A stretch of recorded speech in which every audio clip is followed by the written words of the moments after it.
कि आप लोग अपना एमएलए एमपी चुनो, कभी प्रधानमंत्री मुख्यमंत्री मत चुनो। ये देश मंदिर मस्जिद गिरजा गुरुद्वारों से नहीं चलता है, संविधान से चलता है, जिसकी धज्जियां उड़ा रहे हैं ये लोग। प्राइवेट कंपनी में तब्दील कर देंगे देश को, तो साधु का धर्म क्या है? भारतीय संविधान से पवित्र ग्रंथ संसार में कोई भी नहीं है। उसने समाज को क्या दिया है? संघ दक्ष, महासभा भक्ष, बोल कबड्डी कबड्डी कबड्डी। हमने कहा भाई तुम्हारा ये मदारी का खेल है, दिखाने का और करने का कुछ और। ऐसे नरबख्शी को, ऐसे पिशाच आदमी को आपने बैठा दिया जिसके दिमाग में खूनी वायरस। 2002 में मैंने देखा गुजरात दंगे में उसने हजारों मुसलमान बेगुनाह लोगों का खून बहा दिया। दंगे होते रहे और वो हाथ बांध के खड़ा रहा। मुझे तो शर्म आती है। उसने क्या किया, गौतम अडानी के साथ पार्टनरशिप की और कस्टम को चूना लगाया। 2000 में गौतम अडानी टेंट का धंधा करता था। उसने तो वहां भी कहा था अमेरिका में जाके अब की बार ट्रम्प सरकार, तो जो बाइडन आ गया, ईवीएम में घपलेबाजी कर रहे हैं। वो मानसिक रूप से बीमार है, वो नरबख्शी बन चुका है।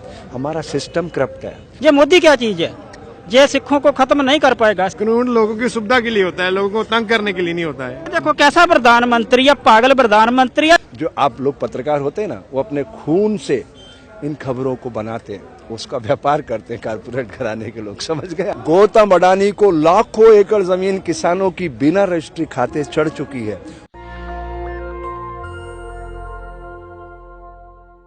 नमस्कार, मैं शंभू कुमार सिंह और आप देख रहे हैं नेशनल दस्तक। मैं इस समय सिंघू बॉर्डर पर हूं और मेरे साथ एक शख्सियत है।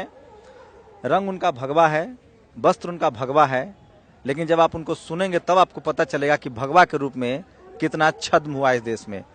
आपका रंग भगवा है, लेकिन आप तो आरएसएस के खिलाफ झंडा उठाए हुए हैं। पहले तो आप रंगों की भाषा को समझिए।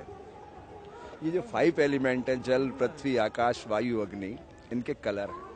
ये रंगों की भाषा डॉक्टर सीवी रमन ने दुनिया को दी थी 1930 में। 90 सालों में हमने भारतीयों ने कुछ नहीं किया, खाया पिया भोगा और नष्ट होते रहे।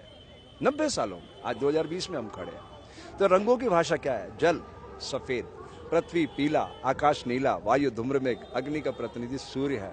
सूर्य जब उदय होता है और अस्त होता है, सैफ्रॉन कलर दिखाता है। वो कहता है देखो बच्चों, कुछ समय के लिए तुम्हें जीवन मिला है। इस 6000 दिन के जीवन में तुम्हें इस प्रकृति की बगिया को गुलजार करना है। अब 6000 दिन में आपका प्रश्न खड़ा होगा, 100 साल अगर धरती पर जिए इंसान तो 36,500 दिन होते हैं। एक साल में 365 दिन है। 18,250 दिन सोने खाने पीने बैठने भोगने के हैं। 18,250 बचे, एक पार्ट बचपन का, एक बुढ़ापे का, बीच में 6000 दिन बचते हैं। अब 6000 दिन में आप चाहो आप गाली गलौज करके मार काट मचा के और आप समय व्यर्थ कर लो, और चाहो तो प्रकृति की बगिया को गुलजार करो। बाबा, आप पर आरोप लग रहा है कि आप किसानों को भड़का रहे हैं। सबसे ज्यादा सोशल मीडिया पर आपका वायरल हो रहा है वीडियो। जेल जाएंगे आप? अरे मैं तो जेलों में ही काम करता हूँ पिछले 42 सालों से। तिहाड़ जेल में मेरे पास लाइफ टाइम परमिशन है, 3 बैरक की, 2, 5, 7। मेरा एक प्रोग्राम चलता है अपराध से अध्यात्म की ओर। भगवान उनको सद्बुद्धि दे कि मेरे को जल्दी से भेजे। मैं एक जगह गड्ढा खोदूंगा तो परिणाम आएगा। अभी तो मैं 182 जेलों में प्रोग्राम कर रहा हूँ। कोम्बो में, उज्जैन के अंदर मैंने सारे बंदियों को शिप्रा में स्नान कराया। आपको डर नहीं लगता है मोदी शाह से?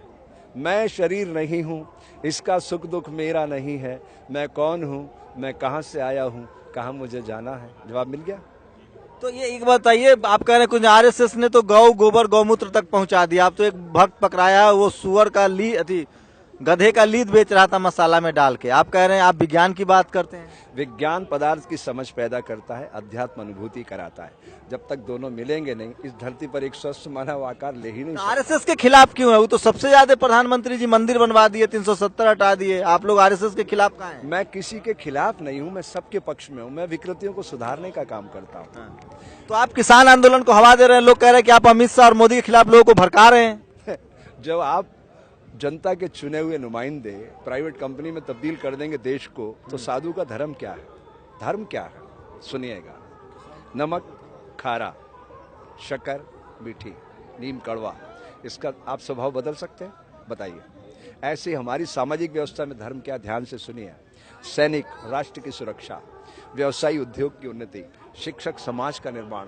साधु का धर्म है समाज की सोई हुई चेतना को जागृत करना। हमने साधु का वाना पहना है, तो हमारा धर्म क्या हुआ?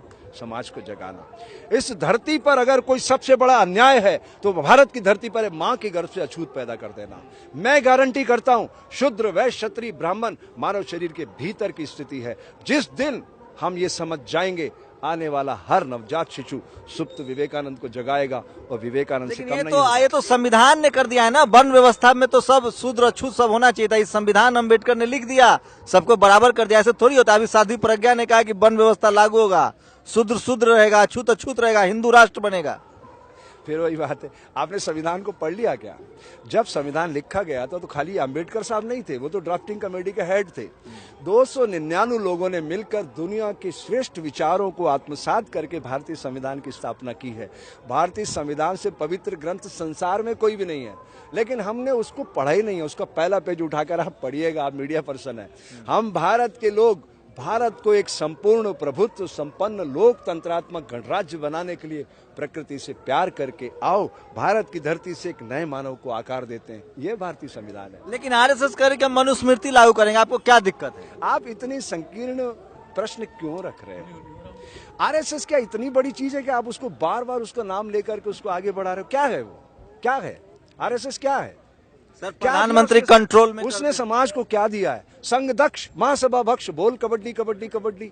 आप उसको लेकर इतने प्रश्न दागे जा रहे हो। अरे कुछ आध्यात्मिक आप बात। भी तो संघी थे पहले। हाँ, मैं बचपन में प्रचारक रहा हूँ। 50 साल पहले हमारे जमाने में लोग आटे घोल के संगठन का काम करते थे और क्या कहते थे? शोषित पीड़ित दलित जनों के भाग्य जगाने वाले हम। जब हमने देखा कि तो कुछ नहीं कर रहे हैं तो हम उससे अलग हो गए। हमने कहा भाई तुम्हारा ये मदारी का खेल है, दिखाने का और करने का कुछ और। आप जब मन वचन कर्म से एक हो जाओगे हम आपके साथ खड़े हैं। लेकिन मोदी जी से क्या दुश्मनी है? मोदी जी तो मंदिर बना दिए, 370 हटा दिए, अब देखिए कि पाकिस्तान को टाइट कर दिए। अब अभी देखिए कच्छ में घूम रहे हैं। हमारे छोटे भाई को कहे बिना उनकी बात पूरी नहीं होती है ना। भारत और पाकिस्तान 1947 के पहले क्या था बताइए? एक ही था, एक ही परिवार था ना। हमारा छोटा भाई हमसे अलग हो गया। उसने कहा भाई मैं तो इस्लामिक राष्ट्र बनाऊंगा। कोई बात नहीं। ये क्या बना? क्या बना भारत? भारत को तो आप लोग सेकुलर बना दिए। यस, धर्मनिरपेक्ष। यहाँ पे कोई भी पंथ संविधान से ऊपर नहीं होगा। ये देश मंदिर मस्जिद गिरजा गुरुद्वारों से नहीं चलता है, संविधान से चलता है, जिसकी धज्जियां उड़ा रहे हैं ये लोग। तो प्रधानमंत्री जी नया संसद लाए, नया संविधान भी आएगा, क्या कर लीजिएगा आप लोग? फिर वही बात है, 2019 में जनता ने भावुकता में आके वोट कर दिया ना। वो क्या कह रहा था? आप मुझे देखो, मुझे वोट दो। अरे भाई, मैं आपके माध्यम से नेशनल दस्तक पे कहना चाहता हूं कि आप लोग अपना एमएलए एमपी चुनो, कभी प्रधानमंत्री मुख्यमंत्री मत चुनो। ऐसे नरबख्शी को, ऐसे पिशाच आदमी को आपने बैठा दिया जिसके दिमाग में खूनी वायरस है। मैं प्रमाण दे रहा हूँ। किसके बारे में कह रहे हैं? मोदी जी के बारे में? हाँ, खूनी वायरस। वो तो कल की अवतार है, पूरी दुनिया में डंका बजा रहा है। हाँ, बहुत अच्छी बात है। आपके मुंह में घी शक्कर अगर ऐसा हो जाए तो। मैंने जो देखा वो बता रहा हूँ। आप जो है पता नहीं कौन से युग की बात कर रहे हैं। 2002 में मैंने देखा गुजरात दंगे में उसने हजारों मुसलमान बेगुनाह लोगों का खून बहा दिया। यही दिल्ली में कर रहा था वो 2020 में। उसने अमूल्य पटनायक से कहा कुछ नहीं करना, तुम हाथ बांध के खड़े रहो। 15 लाख बच्चों की भीड़ में से निकल के अमूल्य पटनायक IPS बना, उसको CP बनाया उसने, कमिश्नर पुलिस। दंगे होते रहे और वो हाथ बांध के खड़ा रहा। मुझे तो शर्म आती है यार, तुमने हमसे भी ट्रेनिंग पाई है कभी न कभी मसूरी में, हैदराबाद में। हमने तो तुम्हें सिखाया कि संविधान सबसे ऊपर है, तुमने तो धज्जियां उड़ा दी संविधान की। ये नरेंद्र मोदी ने बनाया था क्या उसको CP? बताइए। तो आरएसएस के कंट्रोल में ना। अब मीडिया वाला तो कह रहा है कि जो सिख लोग हैं, ये जो किसान आंदोलन है, ये सब आतंकवादी हैं। मीडिया वाला टीवी पर कह रहा है। कौन मीडिया? एक सेकंड, मुझे ये लोग कह रहा है कि पिज्जा खा रहे हैं ये लोग, फुट मसाज करवा रहे हैं। आप बताइए। अब थोड़ा जमीनी धरातल पे उतर के बात करते हैं। 30 रुपए में अखबार छपता है, 2 रुपए में बिकता है, वो 28 रुपए घाटे की पूर्ति कहाँ से होगी? मोदी जी ने खरीद लिया है क्या? अरे सरकार है ना उसके हाथ में। हाँ जी, मोदी जी ने मीडिया खरीद लिया है। अरे भाई, एक सेकंड नहीं, एक सेकंड बात पूरी करने दो, कंट्रास्ट मत करो। विज्ञापन कौन देगा उनको? 28 रुपए एक प्रति पे जो घाटा है। ये तो मैं प्रिंट मीडिया की बात कर रहा हूँ। अब मैं इलेक्ट्रॉनिक पे आता हूँ। अरबों रुपए के इक्विपमेंट लगे हुए हैं। एक टरबाइन का ट्रिप लग जाए, लाखों रुपए का नुकसान है। उसकी भरपाई कौन करेगा? बात यह है साहब, ये कारपोरेट हाउस क्या करते हैं, बात ध्यान से सुनिएगा।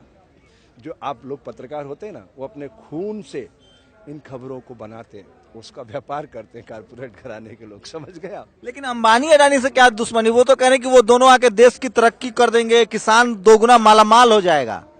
2000 में गौतम अडानी, मेरे को हंसी आती है, आप पत्रकार हो इसलिए हंस रहा हूँ मैं। 2000 में हम लोग पत्रकार नहीं है, हम लोग मोदी भक्त हैं। बताओ अच्छा, क्या बात है, बताइए पहले बहुत आप। खुशी की बात है। 2000 में देखिए लेके घूमते हैं। हाँ, मास्क लगा लो आप, नहीं तो अंदर हो जाओगे आप। लगा लो आप प्लीज। हम मोदी भक्त हैं, मीडिया मोदी भक्त है। बहुत बताइए अच्छी आप बात है, काहे स्वागत है आपका। हम माननीय रानी के खिलाफ मैं तो कह रहा हूँ मोदी को भी साथ ले आते तो बड़ा मजा आता प्रश्न करने का। हम लोग को मीडिया के औकात नहीं कि उनसे सवाल पूछ ले। अच्छा नहीं, सुनो, मालिक से सवाल पूछे। मोदी भक्त हो ना आप, तो पूछ ही सकते हो। तो आप क्यों नाराज है? आप भी मोदी भक्त। 2000 में गौतम अडानी टेंट का धंधा करता था, 2020 साल पहले, और कच्छ में ही था वो, जहाँ ये भाग के सरदार बन के गया था इमरजेंसी में। 25 जून 75 की रात को देर रात भाग के गया था, सरदार बन गया था, नकली। असली सरदार बन जाता तो आज ये भारत का सिरमौर होता। उसने क्या किया, गौतम अडानी के साथ पार्टनरशिप की और कस्टम को चूना लगाया, सब्सिडी। मैं आपके दर्शकों को बताना चाहता हूँ, गवर्नमेंट बहुत योजनाएं बनाती है उद्योग धंधे को बढ़ाने के लिए। तो ये क्या करते थे, कागज पे ही माल जाता था विदेशों में, माल नहीं जाता था, कागज जाता था। यहाँ कस्टम कमिश्नर साइन करता, उधर से कस्टम कमिश्नर रिसीव करता। करोड़ों रुपए इन्होंने हमारे आपके छीन। मोदी जी सीएम थे। हाँ, नहीं उस समय, हाँ, जब गुजरात के मुख्यमंत्री थे उस जमाने में उसने इसको पार्टनर बनाया, तभी तो उसने अरबों रुपए इसके चुनाव में खर्च किए। तो वो कह रहे हैं कि जो किसान है, जो बिल लाए हैं ना, उससे मालामाल हो जाएंगे वो। आप लोग समझना नहीं चाह रहे। मोदी के भक्त कह रहे हैं, जो मोदी के समर्थक है, हम मीडिया वाले भी कह रहे हैं कि मोदी जी कहे तो ठीक है कर रहे हैं। वही तो आप मेरे पेट से जो खुलवाना चाह रहे हो, बड़ी बात कह दी आपने। गौतम अडानी को लाखों एकड़ जमीन किसानों की बिना रजिस्ट्री खाते चढ़ चुकी है और चढ़ेगी, और हम कुछ नहीं कर पाएंगे, क्योंकि चुनाव आएगा 2024 में, लोकसभा के चुनाव। 5 साल का मैंडेट होता है। 2019 में सारे देश की जनता ने सबका साथ, सबका विकास, सबका विश्वास पे मोहर लगाई है। तो भुगतेगा कौन? बबूल के पेड़ पे आम ले आओगे आप एक बार बताओ, आपको मतलब मोदी जी बबूल है? आपको क्या लगता है कि इस आंदोलन से वो एक कदम पीछे हट जाएगा? वो तो उसके सारे मुख्यमंत्री कहने लग गया, चलो लाखों लोग, मोदी जी आप आज्ञा करो, हम सारे किसानों को लेकर दिल्ली चलते हैं, वो मोर्चा संभालते हैं, लाखों ट्रैक्टर लेके आएंगे हम। मैं कह रहा हूं आपके दर्शकों को, एक सीरियस सवाल सुन। एक सेकंड, मैं बहुत ही सीरियसली कह रहा हूं, आप हंस रहा हूं, मतलब मेरे अंदर की करुणा हंस रही है। अंधेरे में प्रकाश छुपा हुआ है, जब मैं रो भी रहा हूं तो वो मेरी हंसी में व्यक्त हो रहा है। मेरा भी एक सीरियस सवाल है, एक बात बताइए, किसान सड़क पर है, आपको लगता है टीवी उनके पास है, अखबार उनके पास है, जवान उनके पास है, सेना उनके पास है, नहीं जीत पाएंगे आप लोग लड़ाई? रास्ता क्या है? मैं 6 साल से देख रहा हूं पूरे आंदोलन को, आंदोलन नहीं हो पाता है सरकार के खिलाफ। किसान 12 मर चुके हैं, सरकार, मोदी जी अभी कच्छ घूम रहे हैं, कोई रास्ता नहीं है। बताइए क्या कर लीजिएगा आप लोग? देखिए, विकृतियां जब चरम पे पहुंचती है, बदलाव वहीं से शुरू होता है। ये चरम पे पहुंचाने वाले व्यक्ति के रूप में इतिहास में दर्ज होने वाले। पानी जब 100 डिग्री पे तपता तो भाप के रूप में तब्दील होता है। झंडा एवरेस्ट पे जाके गाड़ा जा सकता है, बीच में नहीं गाड़ सकते। इसने विकृतियों को चरम पे पहुंचाने की जिम्मेदारी ले ली है। अब ये उसको पहुंचाएगा। विनाश काले विपरीत बुद्धि। अच्छा, ये जो खेल चल रहा है जमीन वाला, ये अडानी अंबानी के कहने पर चल रहा है, आरएसएस के कहने पर चल रहा है, मोदी जी का दिमाग है? ये सुनो, अब ये सारा वन मैन शो है, ये प्राइवेट कंपनी में तब्दील कर चुका आदमी भारत को। वो चीजें आप छोड़ दो। आरएसएस के जितने लोगों को मैं जानता हूं आज, जिनका मेरा पर्सनल संबंध रहा है, सब बहुत दुखी हैं। लेकिन पावर किसके हाथ में? बात यह है साहब, हमारे देश में जो संवैधानिक व्यवस्था है, जब ये संविधान निर्मित किया गया था, सारी पावर उस जमाने में झूठ बोलने से लोग डरते थे, प्रधानमंत्री कार्यालय को दी गई थी। बात यह है साहब। लेकिन मुझे जानकार बता रहे हैं कि दरअसल मामला सिखों की जमीन का नहीं है। ये जो सनातनी राष्ट्र बनना है ना, वैदिक राष्ट्र, आरएसएस का जो देश बनना है, उसमें सिख आरे आ रहे हैं, क्योंकि गुरु नानक साहब के फॉलोअर हैं, ईमानदार लोग हैं। जब तक सिखों को खत्म नहीं किया जाएगा तब तक बनेगा कैसे हिंदू राष्ट्र? इस पर कोशिश हो रही है, आप लोग कैसे रोक लेंगे? हम तो जब आरएसएस में थे तो हमें बाबा साहब नाथोजी, कुशाभाऊ जी ठाकरे लोग ये कहते थे कि जब सनातन को खतरा था तो 5 प्यारों के बलिदान पे ये सिख पंथ खड़ा किया गया था। तो ये हमारी सनातन संस्कृति का ध्वज संवाहक है, ऐसा हमने तो सुना था। लेकिन वो अगर ऐसा कह रहे तो उनसे पूछिएगा, इसका प्रश्न का जवाब तो वही माकूल दे पाएंगे कि वो लोगों का उनका भाव बदल गया या वो अपने पूर्वजों के कहे अंदेश, मतलब उन विचारों के साथ उनका आधा। लेकिन मोदी जी के जो खिलाफ है वो देशद्रोही है। हाँ, ये मीडिया का कहना है और लोग उनके समर्थक मानते हैं। इसको कैसे आप लोग काउंटर? बहुत अच्छी बात है, उन्होंने एक आईटी सेल भी बना रखा है। वो तो लाइसेंस होल्डर भी, लाइसेंस भी जारी करते हैं ना आजकल। उनके लाइसेंस जो है पूरे ब्रह्मांड में स्वीकार है, भारत में नहीं, पूरे ब्रह्मांड में। उसने तो वहां भी कहा था अमेरिका में जाके, अब की बार ट्रम्प सरकार, तो जो बाइडन आ गया, आ गया ना, धूल चटा दी। यहाँ नहीं आइएगा ना, चुनाव आयोग उनका है, सुप्रीम कोर्ट उनका है, सारा पुलिस दरोगा उनका है, सीबीआई उनका है, यहाँ कैसे हरा पाइएगा? ईवीएम है। हाँ, तो अब ईवीएम को लेके क्यों खड़े हो आप? मैं तो ये कहता हूँ उससे एडवांस चलो ना। ईवीएम में घपलेबाजी कर रहे हैं वो, बाबा सबर कीजिए। ईवीएम पे घपलेबाजी कर रहे हैं, हाँ। कर सकते हैं, हैकर्स भी सब कुछ कर सकता है। लेकिन मोबाइल एक ऐसा सॉफ्टवेयर है, जब मोबाइल से मैं पैसा ट्रांसफर करता हूँ, मैं पेटीएम यूज करता हूँ, ओला उबर यूज करता हूँ, भीम, यूपीआई, सब सारे वो सेट मतलब जो चैनल है यूज करता हूँ, तो मैं मोबाइल से मतदान क्यों नहीं कर सकता? 2039 में बाबा आप साधु के रूप में कोई एजेंट तो नहीं, चीनी एजेंट तो नहीं लग रहा है? चीनी पाकिस्तानी, वो सब यहाँ आने वाले को कहता है चीनी पाकिस्तानी है। देखिए, मैं पूरी दुनिया को तीसरी आंख से देखता हूँ और मुझे पता है कि 1945 में जापान में हिरोशिमा नागासाकी पे बम गिरे थे। उन्होंने आत्मचिंतन किया, गलती कहाँ हो रही है।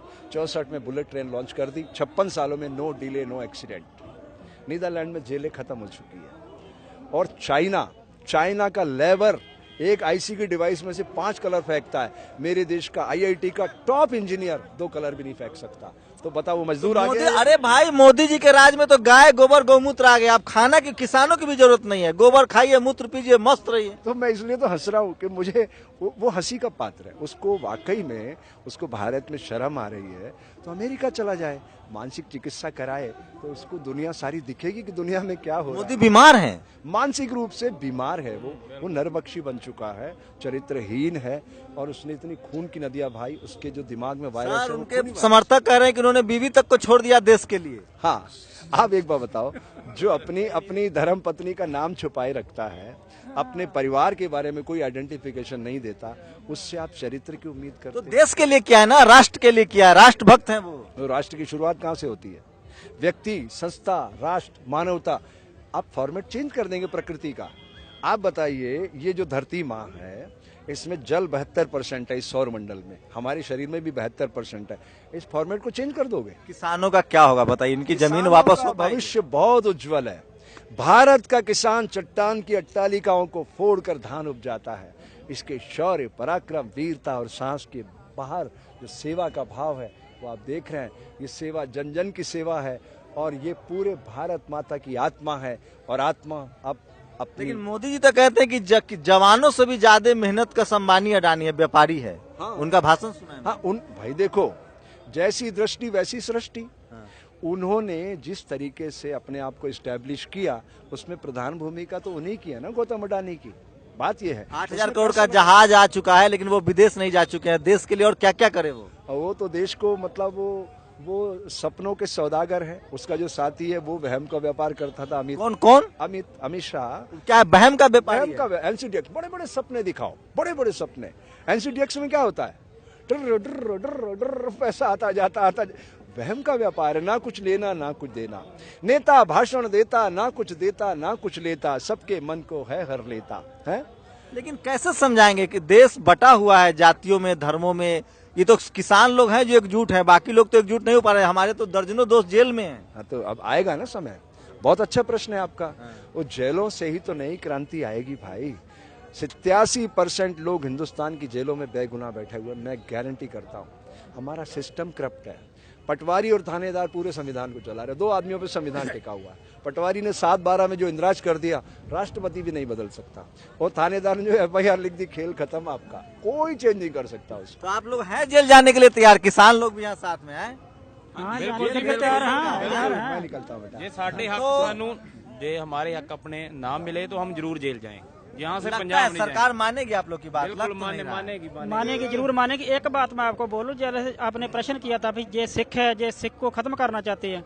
इसको सिखों को खत्म करने के लिए अमित शाह अब्दाली आया, अरंगा आया, वो नहीं खत्म नहीं पा रहा सिखों को। ये मोदी क्या चीज है, जे सिखों को खत्म नहीं कर पाएगा। सिख अकाल पुरख। जमीन चली जाएगी आप लोग की, आप लोग सबको मजदूर बन जाना पड़ेगा भाई। जब जमीन, हम लोग तो मजदूर हैं, आप लोग भी मजदूर बन जाएंगे। जमीन चली जाएगी, क्या करेंगे? ये सिख मजदूर नहीं बनेंगे, सिख तो राजे हैं, जे राज देते हैं। तो जमीन जब आपकी ले ली जाएगी, नहीं लेने देंगे हम अपनी जाने दे देंगे। कानून तो बना दिया ना। अरे कानून बना दिया, कानून रद्द करके जाएंगे हम, ऐसे नहीं जाएंगे जहाँ से।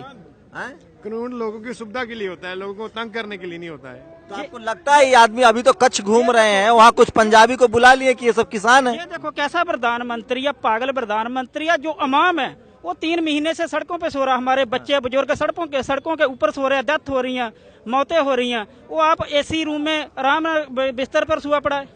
तो किसान, वो तो मंत्री ने कहा है कि भैया हम 300 सीट जीत के आए हैं मोदी जी, हम जो चाहेंगे वही करेंगे। वो ये मशीन के से ईवीएम करके हो रहा है। अगर हमको कोई बेनिफिट हो रहा है, हम नहीं लेना चाहे, बिल कैंसिल कर दे, कोई बात नहीं। ये पंजाब का किसान नहीं है, बिहार का किसान है, यूपी का किसान है, हरियाणा का किसान अरे भाई पूरा देश आपके साथ है, मैं मानता हूँ, मैं जानता हूँ, लेकिन टीवी और मीडिया आपके साथ नहीं है। देश जो लोग, अकाल पुरख हमारे साथ है, भगवान हमारे साथ है, भगवान हमारे साथ है, जो मीडिया से भी ऊपर है। उसका कैमरा मिस नहीं करता, उसका कैमरा सभी को देखता है। जो उसका कैमरा ना, उसके सारे कैमरे फेक हो जाते हैं, वो सभी का देखता है कौन क्या कर रहा है।